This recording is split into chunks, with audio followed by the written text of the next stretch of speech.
अच्छा दोस्तों, क्या आपने कभी सुना है किसी को जमीन में दफनाने की बजाय पेड़ के अंदर दफना दिया गया हो, या फिर किसी टॉयलेट के अंदर कीमती खजाना मिला हो? अगर दोस्तों आपने ऐसा कुछ नहीं सुना तो तैयार हो जाइए, क्योंकि आज की इस वीडियो में मैं यानी आपका होस्ट और दोस्त सैम आपके फेवरेट चैनल में आपको कुछ ऐसी चौंकाने वाली डिस्कवरीज के बारे में बताने वाला हूँ, जिनके बारे में सुनकर आप पक्का ये कहने पर मजबूर हो जाएंगे कि ओ माय गॉड, ये कैसे हो सकता है। लेकिन हाँ दोस्तों, अगर आपको वीडियो पसंद आए तो उसे लाइक करने में पीछे मत हटना, ताकि हम फ्यूचर में आपके लिए ऐसी ही इंटरेस्टिंग वीडियोस लाते रहें। The tree corpus. दोस्तों, चाहे आप दुनिया के किसी भी कोने में चले जाइए या फिर आप किसी भी धर्म के इंसान से क्यों ना पूछ लीजिए, सभी आपको एक ही जवाब देंगे, मृत्यु के बाद शरीर को या तो जला दिया जाता है या दफना दिया जाता है। लेकिन अब जो हम आपको बताने वाले हैं उसके बारे में सुनकर कोई भी दंग रह सकता है, क्योंकि दोस्तों आज से करीब 2200 साल पहले एक महिला की मृत्यु हुई, जिसका शरीर कहीं और नहीं बल्कि एक पेड़ के अंदर मिला। जी हाँ दोस्तों, आज से 2200 साल पहले मरी महिला का शरीर 2017 में एक पेड़ के अंदर मिला, जिसके साथ ही उसने कई सारे कीमती गहने भी पहन रखे थे, जिसे देखने से ऐसा लग रहा था कि महिला काफी ज्यादा धनी थी। उसके साथ ही दोस्तों, जब महिला के कंकाल की फोरेंसिक जांच की गई तो ये पता चला कि उसकी मौत बहुत ज्यादा मीठा खाने की वजह से हुई। अब ऐसे में सवाल उठता है कि आज से करीब 2200 साल पहले कोई महिला मीठा खाने से मर गई और उसे पेड़ के अंदर दफना दिया गया। ये किसी अजूबे से कम नहीं है, क्योंकि ये दोनों ही बातें चौंकाने वाली है, जिसका अभी तक वैज्ञानिकों को कुछ पता नहीं चला। बाकी आपको पुराने जमाने के लोगों का इस तरह महिलाओं को पेड़ में दफनाने का आइडिया कैसा लगा, हमें बताना कमेंट में। The antique toilet. दोस्तों, वैसे तो इस दुनिया में अगर कोई चीज छुपानी हो तो लोग तरह तरह की जगह का इस्तेमाल करते हैं, लेकिन बड़े से बड़ा चोर भी किसी चीज को टॉयलेट के अंदर छुपाना पसंद नहीं करेगा। लेकिन दोस्तों, इस यूनिक डिस्कवरी ने हमारी सोच को करारा थप्पड़ मारा, क्योंकि जब घर में टॉयलेट के पाइप में दिक्कत आई तो उस घर के मालिक और उसके बेटे ने टॉयलेट के पाइप को ठीक करने के लिए उसके अंदर जाते गड्ढे में जाकर उसे सही करना शुरू कर दिया। लेकिन उसके बाद उन्होंने जो देखा उसे देखकर वो पूरी तरह दंग रह गए, क्योंकि जब वो पाइप ठीक कर रहे थे तो पाइप की लीकेज का फ्लो उस गड्ढे के अंदर जा रहा था। देखने के लिए जब वो लोग उसके अंदर गए तो उन्होंने देखा वहां बहुत ही पुरानी और यूनिक चीजें रखी हुई है, जो हजारों साल पुरानी है। दोस्तों, वो आर्कियोलॉजिकल डिस्कवरीज इतनी ज्यादा तादाद में थी कि घर का मालिक और उसका बेटा उसे देखकर तुरंत मुस्कुराने लगे, और फिर इन्होंने गवर्नमेंट को इन्फॉर्म किया, जिसके बाद ही इनके घर में ठीक तरह से आर्कियोलॉजिस्ट ने जांच की और ये पाया कि इनके घर के टॉयलेट के गड्ढे में मौजूद वो चीजें हैं जो बहुत ही ज्यादा पुरानी और कीमती है। जिसके बाद गवर्नमेंट ने इस खजाने का ज्यादातर हिस्सा अपने पास रखा, लेकिन उसमें से कुछ हिस्सा इन बाप बेटों को दे दिया, और वो कुछ हिस्सा इतना ज्यादा था कि जिससे वो खुद का म्यूजियम खोल सकते थे। Prison coins. दोस्तों, वैसे तो सबको लगता है कि जेलों में कैदियों के अलावा कुछ नहीं पाया जाता, लेकिन स्पेन में मौजूद एक जेल ने सभी को चौंका कर रख दिया, क्योंकि दोस्तों जेल में खुदाई के समय वहां काम करने वाले लोगों को कुछ ऐसा मिला जिसे देखकर वहां मौजूद हर इंसान हक्का बक्का रह गया। क्योंकि जेल में खुदाई करने पर उन्हें सोने के सिक्के मिले, और हर सोने के सिक्के में मिडिल ईस्टर्न लैंग्वेज लिखी हुई थी, जिसका अभी तक किसी को पता नहीं चला ये लैंग्वेज आखिर क्या कहना चाहती है। लेकिन दोस्तों, जब इन सिक्कों की जांच हुई तो पाया गया ये सभी सिक्के असली सोने के हैं। अब दोस्तों, जेल के नीचे असली सोने के सिक्के मिले, जिनकी संख्या एक नहीं बल्कि 7000 हो, और इसका हाल ही में पता नहीं लगाया जा सकता कि इसे वहां रखा किसने। लेकिन अब तो आप समझ ही गए होंगे कि जेल के अंदर सिर्फ कैदी नहीं, खजाना भी मिल सकता है, बस देर तो है उसे ढूंढने की, जैसे कि इस जेल में हुआ। क्यों दोस्तों, सही कहा ना मैंने। ए बरिड फेरारी। दोस्तों, सन 1978 में लॉस एंजलिस में कुछ बच्चे मिट्टी में खेल रहे थे, तभी उन्हें कुछ ठोस चीज का एहसास हुआ, जिसके बाद जब उन्होंने उस पर हाथ मारा तो देखा ये ठोस चीज बहुत बड़ी है। जिसके बाद उन्होंने अपने पेरेंट्स को बताया, और जब उस जगह की ठीक से जांच हुई तो पाया गया कि वहां पर और कुछ नहीं बल्कि एक फेरारी कार थी, जिसे देखकर हर कोई दंग रह गया। भला फेरारी कार जमीन के अंदर कैसे आ गई? और दोस्तों, ये सवाल सबके मन में आ रहा था कि ये कार किसने यहाँ पर लाई होगी। तो दोस्तों, इसके लिए आपको इसके पीछे की कहानी जाननी होगी, क्योंकि सन 1974 में रोसेंडो नाम के एक शख्स ने इस कार को अपनी बीवी को गिफ्ट करने के लिए खरीदा था, और कार खरीदने के 2 महीने बाद जब ये लोग बाहर घूमने आए तो इनकी कार चोरी हो गई, जिसके बाद इनकी कार का कुछ पता नहीं चला।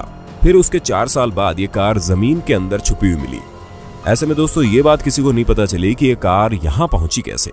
लेकिन दोस्तों, अगर आप गौर करें तो ये बात पचने वाली नहीं है कि इतनी बड़ी कार को कोई जमीन के अंदर छुपा देता है और आसपास किसी को पता ही नहीं चलता। ऐसे में ये केस अपने आप में मिस्ट्री बना हुआ है, जो अभी तक सॉल्व नहीं हो पाई है। World war II explosives.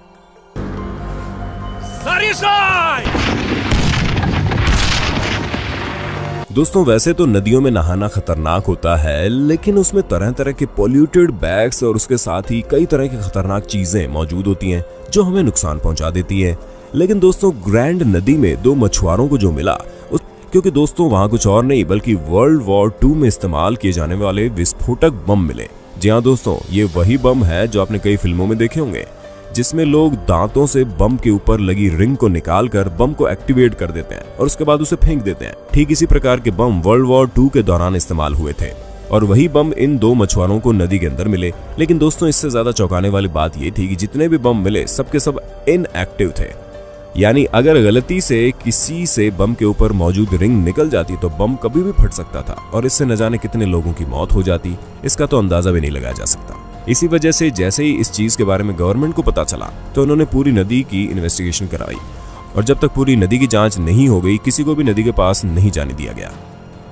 Declaration of independence. दोस्तों अमेरिकन के लिए 4 जुलाई बहुत ही ज्यादा खास दिन है, क्योंकि 4 जुलाई 1776 को अमेरिका को ब्रिटिशर्स से आजादी मिली, जिसके बाद अमेरिका गर्व से कह सकता है कि वो अब आजाद देश है, जिसका पूरा प्रमाण एक पेज में प्रिंट कराया गया और जिसकी कॉपीज आपको आसानी से मिल जाएगी, क्योंकि बहुत से लोग इसकी कॉपी खरीद कर अपने घर में फ्रेम करा के रखते हैं। और ऐसे एक शख्स करना चाह रहा था जिसने अमेरिका की आजादी के प्रमाण की एक कॉपी खरीदी ताकि वो उसे फ्रेम करा कर रख सके। लेकिन दोस्तों जब वो उस पेपर को अपने घर ले गया तो उसने देखा उसमें लिखी चीजें बहुत पुरानी थी और वो बहुत ही ओरिजिनल तरीके से लिखी हुई दिखाई दे रही थी। मार्केट में मिलने वाली बाकी पुरानी कॉपीज के मुकाबले वो पेपर काफी अलग था। जिसके बाद उस शख्स ने उस पेपर की जांच कराई तो जांच करने के बाद पता चला कि वो पेपर डिक्लेरेशन ऑफ इंडिपेंडेंस का पहला पेपर है, जिससे सबसे पहले प्रिंट किया गया। ऐसे में दोस्तों जो पेपर उसने $4 का खरीदा था अब उसकी कीमत $1 मिलियन हो गई, क्योंकि ये पहला ऐसा पेपर था जो प्रिंट हुआ, जिसकी वजह से बहुत ही कीमती और अनोखा हो गया।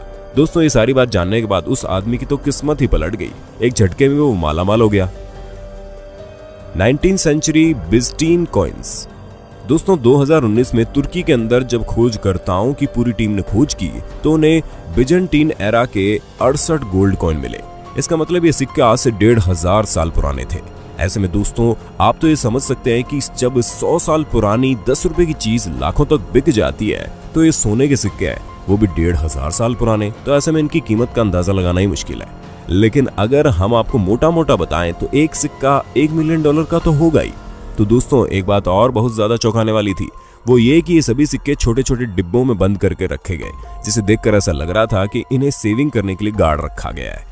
जिससे ये बात साफ पता चलती है कि चाहे आज का समय हो या फिर हजारों साल पहले का, लोग हमेशा से ही पैसों को छुपा कर रखते थे ताकि वक्त आने पर इनका इस्तेमाल कर सके। वैसे दोस्तों आप ऐसा करते हैं या नहीं, कमेंट में बता दो। An Etruscan tomb. दोस्तों जैसा कि आप सभी जानते हैं कि किसान को अपनी जिंदगी में काफी मेहनत करनी पड़ती है, क्योंकि उन्हें जानवरों से लेकर खेतों तक सभी चीजों की देखभाल अकेले ही करनी पड़ती है। और तो और कुछ किसान तो इतना काम करते हैं कि वो एंशिएंट सिविलाइजेशन तक की चीजों को ढूंढ लेते हैं। जी हाँ दोस्तों, इटली के रहने वाले किसान और उनके पोते ने एशियंट सिविलाइजेशन यानी कि आज से 2500 साल पहले बने एक मकबरे को ढूंढ निकाला, जिसके अंदर बहुत ही यूनिक और कीमती चीजें मौजूद थी। दोस्तों उस मकबरे के अंदर आपको बहुत ही सुंदर कलाकृतियां बनी हुई दिख जाएंगी, जिसकी खूबसूरती बेहद ही मनमोहने वाली है। ऐसे में ये बात बहुत ही ज्यादा चौंकाने वाली थी कि इतने सालों पहले लोग इतनी बेहतरीन कलाकारी कैसे कर लेते थे, जो इस बात को भी साबित करती है कि हजारों साल पहले भी लोग हम जैसे बुद्धिमान और क्रिएटिव थे, या फिर ये कह लें कि हम में से भी ज्यादा क्रिएटिव थे। तभी तो वो बिना कहीं से सीखे इतनी बेहतरीन कलाकृतियां और अलग अलग तरह की चीजें बना लेते। ऐसे में दोस्तों इतनी कीमती चीज मिलने के बाद आप सोच रहे होंगे ना कि उस किसान ने क्या किया होगा। तो दोस्तों हम आपको बता दें, इटली में ऐसा रूल है कि अगर आपको कोई एंशिएंट चीज मिलती है तो वो चीज आपकी प्रॉपर्टी होगी, लेकिन आपको गवर्नमेंट को बताना जरूरी है। लेकिन इस किसान ने कुछ ज्यादा ही लालच दिखा दिया और गवर्नमेंट को इस बारे में बताया नहीं, जिस वजह से इसने किसी प्राइवेट आर्ट इंस्टीट्यूशन से इस मकबरे में मौजूद चीजों की जांच करवाई, जो कि बेबुनियाद थी, क्योंकि बिना गवर्नमेंट को पता चले कोई भी इन चीजों को खरीदेगा ही नहीं, भले ही ये चाहे कितने ही सस्ते में क्यों ना बेच दे। तो दोस्तों आज के लिए बस इतना ही। वक्त है आपसे अलविदा लेने का। आपको वीडियो कैसी लगी कमेंट में बताना, और ऐसे इंटरेस्टिंग वीडियो लगातार देखने के लिए हमारे चैनल को लाइक शेयर और सब्सक्राइब कर देना। धन्यवाद। प्रॉब्लम ये है कि हम सब जीनियस हैं। अरे निब्बा निब्बियो, एक एक बाइट आइसक्रीम खाने से प्यार जरूर बढ़ जाएगा, लेकिन प्यार करने के लिए बचोगे तब ना। फिल्टर लगा लगा के अपने फोटोज पे कैप्शन डालेंगे, strawberries Nutellas frozen yogurt helping me beat this corona stress. अरे असली कोरोना स्ट्रेस तो शुरू भी नहीं हुआ है, फेज 3 पहुंच गया ना एक बार, तो उसी फोन पे गूगल करके देख लो, चाइना और इटली की न्यूज देख लो, समझ में आ जाएगा कोरोना का स्ट्रेस होता क्या है। जब मोदी जी बोल रहे हैं, ट्रम्प भाई साहब बोल रहे हैं कि सोशल डिस्टेंसिंग कर लो, कुछ दिन दूर रह लो, तो सुन लो ना, इनको आता है। खुद पे और दूसरों पे भरोसा करो ना। प्लीज पार्टी मत करो ना, ट्रैवल मत करो ना, लोगों को मत मिलो ना, नेटफ्लिक्स अकेले करो ना, घर से काम करो ना, घर पे काम करो ना, घर के काम करो ना, अभी शादी मत करो ना, मम्मी पापा के साथ टाइम स्पेंड करो ना, मेडिटेट करो ना, वीडियो कॉल करो ना, हैंड वॉश करो ना, फेस टच मत करो ना, फेस मास्क यूज करो ना, GF BF को अभी मत मिलो ना, नमस्ते करो ना, सबसे दूर रहो ना, करो ना, स्टॉप करो ना।